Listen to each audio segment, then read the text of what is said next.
नमस्कार दोस्तों, आप लोगों का एएस लर्निंग यूट्यूब चैनल पर स्वागत है। आज हम कुछ गणित के क्वेश्चंस करेंगे जो आपको यूपी टेट, सी टेट और सुपर टेट में बहुत ही उपयोगी ज़्यादा साबित होंगे। तो चलिए बिना देरी के हम सवाल शुरू करते हैं लगाने के लिए। पहला क्वेश्चन दिया गया है इसमें कि P प्लस क्यू ब्रैकेट में है प्लस आर, फिर equal to P plus bracket में Q प्लस आर बराबर P plus Q plus R. पूर्ण संख्याओं के इस नियम को क्या कहा जाता है? क्रम विनिमय नियम कहा जाता है, साहचर्य नियम, वितरण नियम या फिर संवर्ग नियम कहा जाता है। तो दोस्तों, क्रम विनिमय नियम उसे कहते हैं यदि मान लीजिए a प्लस बी एक संख्या है a और एक संख्या है b, उसका एडिंग करते हैं तो वो संख्या b प्लस a के बराबर होगी। ये क्रम विनिमय नियम कहता है। वितरण नियम होता है कोई संख्या a है जिसका गुणा b प्लस सी में करते हैं तो ये संख्या बराबर होती है a गुणे b प्लस a गुणे सी के। इसी को हम वितरण नियम कहते हैं। संवर्ग नियम दोस्तों वो होता है कि अगर कोई जैसी जिस प्रकार की संख्या रहेगी, मान लीजिए कोई संख्या है, दो पूर्ण संख्याएं हैं 2 और 3, इनको जब हम ऐड करेंगे तो जो संख्या प्राप्त होगी वो भी एक पूर्ण संख्या होगी। इसको संवर्ग नियम कहते हैं। और दोस्तों, ये जो दिया गया है साहचर्य नियम, a plus B plus C, A plus B को ब्रैकेट में कर दे रहे हैं तो a plus B plus C, ये दोस्तों ये होता है साहचर्य नियम। इस नियम को हम साहचर्य नियम कहते हैं। तो इसमें जो सवाल का ऑप्शन नंबर 2 सही जवाब है। चलिए अगला क्वेश्चन करते हैं। निम्न में से किसकी गणित शिक्षण अधिगम को प्रभावित करने की संभावना सबसे कम है? संभावना जो है कम है। इनमें से चारों में से आपको बताना है कि गणित शिक्षण अधिगम को कौन सबसे कम प्रभावित करेगा। बुद्धि का स्तर, दोस्तों बुद्धि अगर आपकी तीव्र है तो अधिगम ज़्यादा होगा, बुद्धि कमज़ोर है तो अधिगम कम होगा। प्रायोगिक पृष्ठभूमि की संकीर्णता, पृष्ठभूमि आपका बैकग्राउंड जैसा रहेगा उससे अधिगम प्रभावित होता है। स्वास्थ्य, शारीरिक विकास, पोषण जैसे कारक, शारीरिक स्वास्थ्य जो होता है, शारीरिक विकास, ये सब बहुत अहम रोल अदा करते हैं अधिगम के लिए। शिक्षार्थी का लिंग, दोस्तों शिक्षार्थी का लिंग जो है इसमें कोई भेद मतलब अधिगम को प्रभावित नहीं करता है। चाहे आप लड़का हो चाहे आप लड़की हो, अधिगम एक समान रूप से होगा, इसमें कोई दौरा नहीं है। तो ये ऑप्शन नंबर आपका 4 नंबर सही हो जाएगा। अगला क्वेश्चन देखते हैं। गणित के शिक्षक द्वारा पूछे गए निम्नलिखित प्रश्नों में से कौन सा एक मुक्त अंत वाला प्रश्न है? दोस्तों मुक्त अंत वाला प्रश्न बताना है आपको। इसमें कौन सा है? 10 सेंटीमीटर भुजा वाले वर्ग का क्षेत्रफल क्या है? 3 प्लस 4 और 5 प्लस 4 और 3 प्लस 7 आदि खोजे, मतलब इसका मान क्या होगा? यदि 1 दर्जन केले की कीमत 20 रुपये है तो शशांक 50 रुपये में कितने केले खरीद सकता है? या फिर मधु ने एक आकृति का वर्णन यह कहते हुए किया कि वह आयताकार है, आकृति को पहचाने। तो दोस्तों दो प्रकार के प्रश्न होते हैं, एक मुक्त अंत वाला प्रश्न और एक बंद अंत वाला प्रश्न। तो बंद अंत वाला प्रश्न वो होता है जिसका उत्तर आप हाँ या ना में या 1-2 शब्द में दे सकते हैं, ये होता है बंद अंत वाला प्रश्न। और एक मुक्त अंत वाला प्रश्न होता है जिसमें आप विस्तार पूर्वक लिखते हैं, विस्तार पूर्वक अध्ययन करते हैं, उसके बारे में विस्तृत जानकारी इकट्ठा करते हैं, ये होता है मुक्त अंत वाला प्रश्न। तो 10 सेंटीमीटर के भुजा वाले वर्ग का क्षेत्रफल क्या है दोस्तों? इसमें वर्ग का क्षेत्रफल हो जाएगा 10 स्क्वायर बराबर 100। इसका मतलब ये दोस्तों बंद अंत वाला प्रश्न है। 3 प्लस 4, 5 प्लस 4 और 3 प्लस 7, इसका भी आप बंद अंत वाला प्रश्न बता सकते हैं इसको। और तीसरा नंबर है 20 रुपये का 1 दर्जन मिलता है तो 50 रुपये में, ये भी एक बंद अंत वाला ही प्रश्न है। इसमें चौथा नंबर है मधु ने एक आकृति का वर्णन यह कहते हुए किया कि वह आयताकार है। तो दोस्तों इसमें मधु ने सारी चीज़ों के बारे में उसको बताया होगा विस्तार से, उसके बाद बताया कि यह आयताकार है, आकृति को आपको पहचानना है। तो दोस्तों जो सारी चीज़ें बताई गई हैं उसकी विशेषताएं, उससे आप पहचानेंगे आकृति को। तो ये एक खुले अंत वाला प्रश्न होता है। इसका राइट जवाब 4 नंबर हो जाएगा। चलिए अगला क्वेश्चन देखते हैं। बिजली के खंभे की ऊंचाई दीवार की ऊंचाई की 3 गुनी है। यदि बिजली के खंभे की ऊंचाई 9 मीटर है, 9 मीटर 15 सेंटीमीटर है, मीटर में दीवार की ऊंचाई ज्ञात कीजिए। दोस्तों इसमें सवाल पूछा गया है, खंभे की ऊंचाई दीवार की ऊंचाई की 3 गुनी है। तो मान लीजिए दीवार की ऊंचाई जो है वो यक्स है, और एक्स बराबर कह रहा है खंभे की ऊंचाई 3 गुनी है दीवार से। तो खंभे की ऊंचाई 3 गुनी हो जाएगी। खंभे की ऊंचाई मान लीजिए एच है और दीवार की ऊंचाई एक्स है। उसके बाद कह रहा है यदि बिजली के खंभे की ऊंचाई 9 मीटर 15 सेंटीमीटर है, तो 3x बराबर खंभे की ऊंचाई आपने माना है एच। एच बराबर बता रहा है 9 मीटर 15 सेंटीमीटर। 9 metre 15 centimetre. तो आप फिर x का मान पता कर सकते हैं। 9 मीटर 15 सेंटीमीटर में भाग देंगे तो ये हो जाएगा बटे 3 मीटर और 0.005 सेंटीमीटर। तो ये दोस्तों कुल मिलाकर 3.05 मीटर हो जाएगा। इसमें ऑप्शन नंबर तीसरा मिल रहा है, इसका मतलब यही राइट जवाब है। चलिए अगला क्वेश्चन करते हैं। सुशील के पास 360 किलो गेहूँ था। सुशील के पास 360 किलो गेहूँ था। उसने इसमें से 4/9 को कंटेनर में डाल दिया और शेष मात्रा 250 ग्राम के पैकेट में भर दी। वह कितने पैकेट बना सकता है? तो दोस्तों 360 किलो गेहूँ है। 360 किलो गेहूँ है। अब इसमें 4/9 को कंटेनर में डाल देता है, तो इसका 4/9 निकाल लीजिए। ये हो जाएगा 9 चौक 36, 4 चौक 16, 160 kg। अब 160 kg को इस 360 में से घटा दीजिए। 160 बच गया आपका 200 किलो। अब ये 200 किलो जो है इसको ये 250 ग्राम के पैकेट में अलग अलग पैक कर रहा है। तो 200 किलो है, तो आप इसको जब ग्राम में बदलेंगे तो 1000 का गुणा हो जाएगा और 250 से इसमें आप भाग दे दीजिए, पता चल जाएगा कितने पैकेट उसने बनाए। 1 0 से 0 कैंसिल हो गया। 25 अट्ठे 200, 800 पैकेट्स वो बनाएगा, पैक करेगा। तो आपका ऑप्शन नंबर 2 सही है। चलिए अगला क्वेश्चन देखते हैं। जोश एक नंबर सोच रहा है। इससे 39 घटाने पर परिणाम को 2 से गुणा कर दिया जाता है।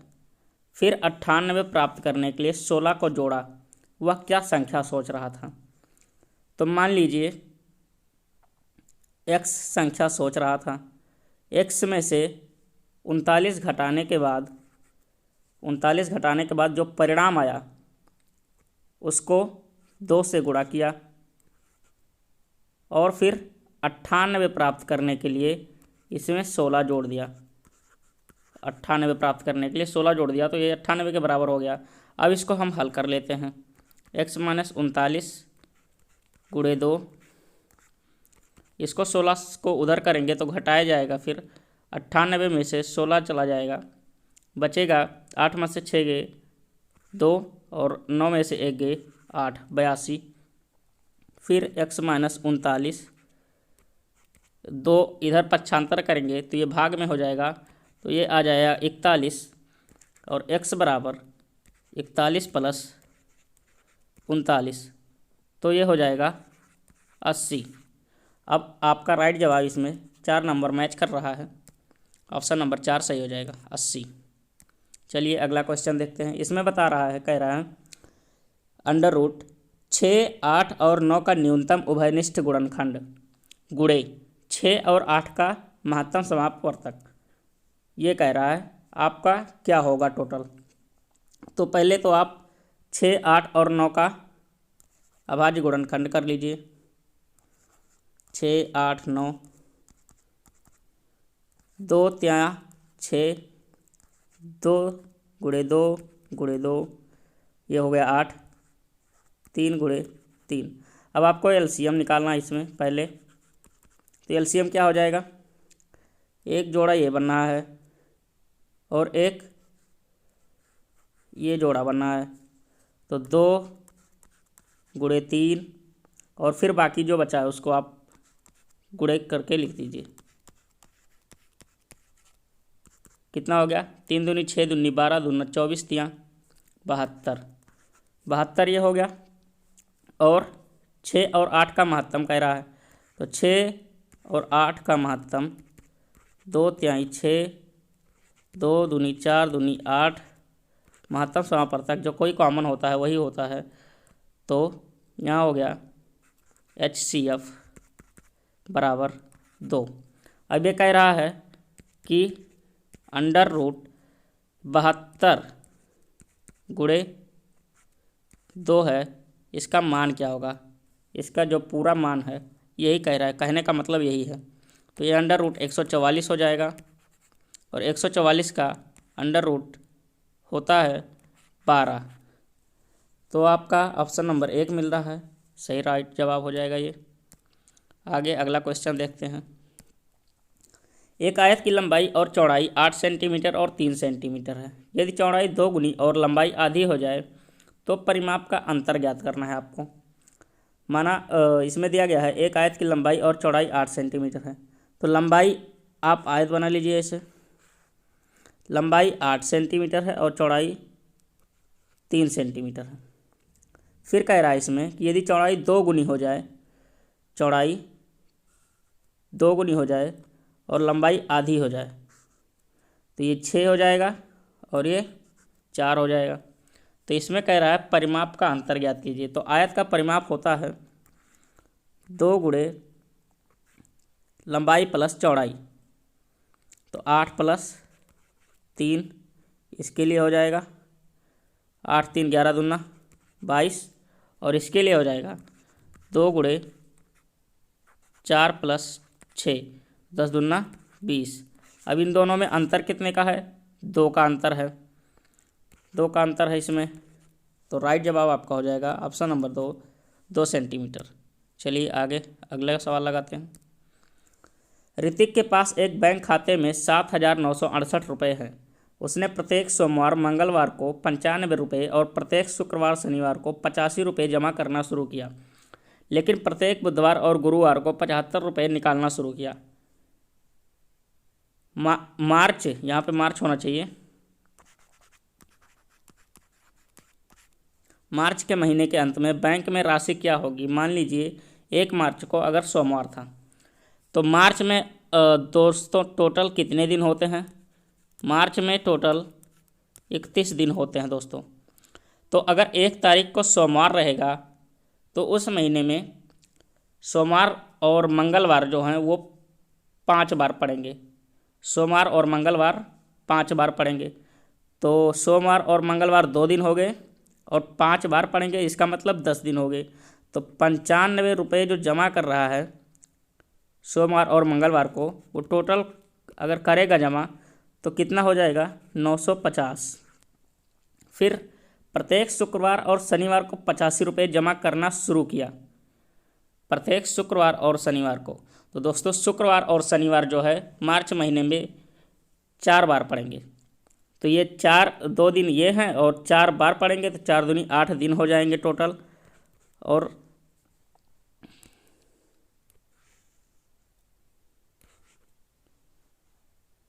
टोटल 8 दिन हो जाएंगे। और कितने रुपए जमा कर रहे हैं, 85 रुपये। तो इसमें हो जाएगा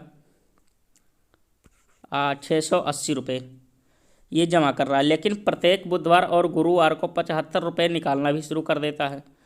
तो दोस्तों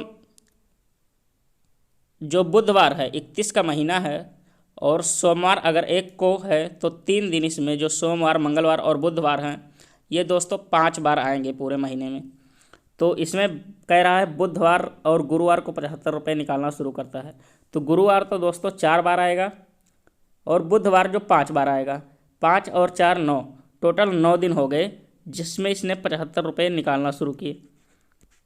तो 9 बार 9 से गुणा कर देंगे इसमें, 9 × 5 = 45, 4 हासिल 963 और 5 68।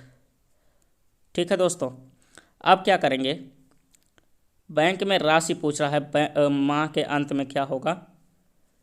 तो पहले तो दोस्तों आप इसका दोनों का योग करेंगे और इसको फिर घटा देंगे। तो दोस्तों देखिए यहाँ 680 है और 685 निकाल रहा है, तो 680 और ये 5 685 जब अंतर करेंगे तो ये 5 बच रहा है। फिलहाल मतलब इसका है कि 5 रुपये ज़्यादा निकालना है, तो 950 माइनस 5 कर देंगे तो ये हो जाएगा 945 रुपये। 945 रुपये मतलब कि बैंक में इसके अतिरिक्त 945 रुपये और हैं। तो आप क्या करेंगे इसमें दोस्तों, 7,968 में आप 945 रुपये जोड़ देंगे। 8 5 13, 6 4 10 1 11। सॉरी दोस्तों, यहाँ पे ये गड़बड़ हो गया है। यहाँ पे होना चाहिए 675 रुपये, क्योंकि 9 5 45 4 हासिल 963 4 67 होता है, तो 675 हो गया है। तो 675 जब निकाल रहा है तो ये 950 में इस और फिर जो जमा करने वाला है इसमें 5 रुपये बच रहे हैं, तो इसको यहाँ पे जोड़ देंगे हम। जोड़ने के बाद ये टोटल हो जाएगा 955 रुपये। अब यहाँ 955 को हम जोड़ेंगे। 8 5 13, 6 5 11 1 हासिल जो आया 12, 9 9 18 1 19 और 8 आगे आ जाएगा, ये 8,923 रुपये। तो राइट जवाब हो गया 3 नंबर। चलिए आगे अगला क्वेश्चन देखते हैं। यदि a प्लस बी बराबर 20 किलो, a प्लस ए बराबर 18 किलो, b प्लस सी बराबर 15 किलो, तो c का मान ग्राम में ज्ञात करना है दोस्तों। तो यहाँ पे पहले आप देखिए a दिया है a प्लस बराबर 18 kg, तो आप एक a का मान निकाल लीजिए, ये हो जाएगा 9 kg। अब यहाँ पे इस इक्वेशन में रख देंगे हम 9 प्लस b बराबर 20 किलो, तो b बराबर हमको पता चल जाएगा 11 किलो।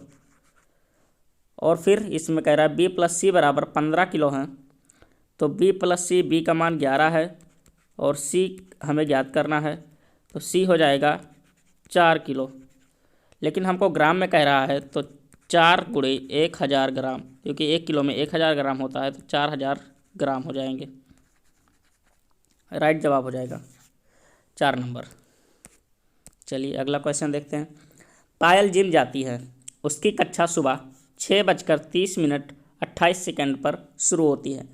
वह 150 मिनट 33 सेकंड के लिए कसरत करती है। वह किस समय जिम की कक्षा छोड़ती है? तो दोस्तों बताना है इतने देर कसरत करने के बाद वो जिम से कितने बजे बाहर निकलेगी। तो दोस्तों करते हैं हल। यह टाइम जो है एंट्री करने का 6:30 अब 150 मिनट हैं, तो इसको आप पहले तो घंटे में बदल लीजिए, घंटे मिनट सेकंड में बदल लीजिए। तो 150 मिनट है, तो आप इसको जो है 60 से भाग करेंगे तो 2 घंटे बनेंगे और 30 मिनट बनेंगे, और फिर 33 सेकंड अलग से दिया ही है। तो दोस्तों आपको ये दोनों ऐड कर देना है, ये वाला और ये दोनों, तो आप ऐड करेंगे इसमें। चलिए दोस्तों ऐड करते हैं। तो 8 3 11 हासिल 1, 3 2 5 और 1 6 हो गया। चलिए यहाँ हो गया 60 और यहाँ हो गया 8। तो दोस्तों 8:60 61 सेकंड तो होता नहीं है, तो आप यहाँ पे क्या करेंगे, यहाँ जो 61 सेकंड है तो आप इसको 1 सेकंड करेंगे और 60 सेकंड आप मिनट को दे देंगे, तो इधर 61 मिनट हो जाएगा। तो आप फिर 1 लिखेंगे यहाँ पे और 60 मिनट जो है आगे वाले घंटे को दे देंगे। तो घंटे को दे देंगे तो 1 घंटा जुड़ जाएगा 8 में, हो जाएगा 9। 9:01 1 सेकंड, ये आपका राइट जवाब हो जाएगा कि इतने बजे वो जो जिम से निकलेगी कसरत करने के बाद। चलिए अगला क्वेश्चन देखते हैं। इसमें कह रहा है ये त्रिभुज स्टार टाइप का दिया है। किस प्रकार का कोण ई का सबसे अच्छा वर्णन करता है? समकोण, ऋजु कोण, अधिक कोण या न्यून कोण? तो दोस्तों ये जो है ई, जो इसका कोण बताना है आपको, कौन सा कोण है। समकोण तो है नहीं, क्योंकि समकोण 90 अंश का होना चाहिए ऐसे। अधिक कोण होना चाहिए 90 अंश से ज़्यादा और 180 अंश से कम। तो ये ई का कोण तो ऐसा है नहीं। न्यून कोण और ऋजु कोण। ऋजु कोण मतलब सीधा 180 अंश का कोण, तो अधिक कोण न्यून कोण। यहाँ पे न्यून कोण है क्योंकि ये 90 अंश से कम सब सारे कोण न्यून कोण होते हैं। ये ऐसे, तो ये ऐसे बना है, न्यून कोण हो जाएगा। 4 नंबर सही जवाब। अगला क्वेश्चन देखते हैं दोस्तों। किस 2D आकृति में समानांतर रेखाएं नहीं हैं? आयत, समबाहु त्रिभुज, नियमित षटभुज, वर्ग। दोस्तों आयत में हम जानते हैं, आयत में समानांतर रेखाएं होती हैं, आमने सामने की भुजाएं समांतर होती हैं। नियमित षटभुज, जो नियमित षटभुज होता है, रेगुलर षटभुज होता है, उसमें दोस्तों उसमें भी आमने सामने की भुजाएं जो होती है वो समांतर होती हैं। वर्ग में भी चारों भुजाएं समान होती हैं और आमने सामने की तो समांतर होती हैं। तो समबाहु त्रिभुज में जब 3 ही भुजा होती है तो ये एक समांतर, इसमें से एक दूसरे की कोई भी भुजा नहीं होती है। इसका मतलब राइट जवाब हो जाएगा 2 नंबर समबाहु त्रिभुज। अगला क्वेश्चन दोस्तों, निम्नलिखित में से किस कथन में संख्या का प्रयोग क्रम सूचक के अर्थ में किया गया है? क्रम सूचक के अर्थ में किया गया दोस्तों, मैंने एक सेब खरीदा, एक यहाँ क्वांटिटी बता रही है, मुझे लगता है कि जार में 877 चॉकलेट हैं दोस्तों, इसमें भी क्वांटिटी की मात्रा ही बताई जा रही है चॉकलेट की। मेरे पिताजी इस साल 59 साल के हो गए, ये भी संख्या बता रहा है लेकिन ये क्रम नहीं बता रहा है, आयु बता रहा है अपने पिताजी का। उसने अपना तीसरा जन्मदिन मनाया। तो दोस्तों यहाँ पे तीसरा जन्मदिन मनाया, ये क्रम सूचक, ये क्रम बता रहा है कि कौन से नंबर का जन्मदिन मनाया, अर्थात सही जवाब 4 नंबर हो जाएगा। अगला क्वेश्चन लास्ट नंबर 15, निम्न में से कौन सा कथन सत्य नहीं है? आपको जो सत्य नहीं है वही बताना है। गणित सिर्फ सूत्रों से संबंधित है, क्या यह बात सही है? गणित एक भाषा है, गणित एक उपकरण है, गणित कला का एक रूप है। तो दोस्तों गणित की एक अपनी भाषा होती है, गणित एक उपकरण है जिसके सहायता से हम तर्क वितर्क करने के अमूर्त चीज़ों को हम मूर्त रूप में अध्ययन के रूप में इस्तेमाल करते हैं। गणित कला का एक रूप होता है जरूर दोस्तों। इसमें गणित सिर्फ सूत्रों से संबंधित है दोस्तों, सिर्फ केवल ये सब NCF 2005 ने इसको नकारात्मक माना है, इसलिए यहाँ पे ये गलत हो जाएगा। चलिए दोस्तों, आज के हमने 15 क्वेश्चंस किए। कैसे लगे आपको ये सेशन?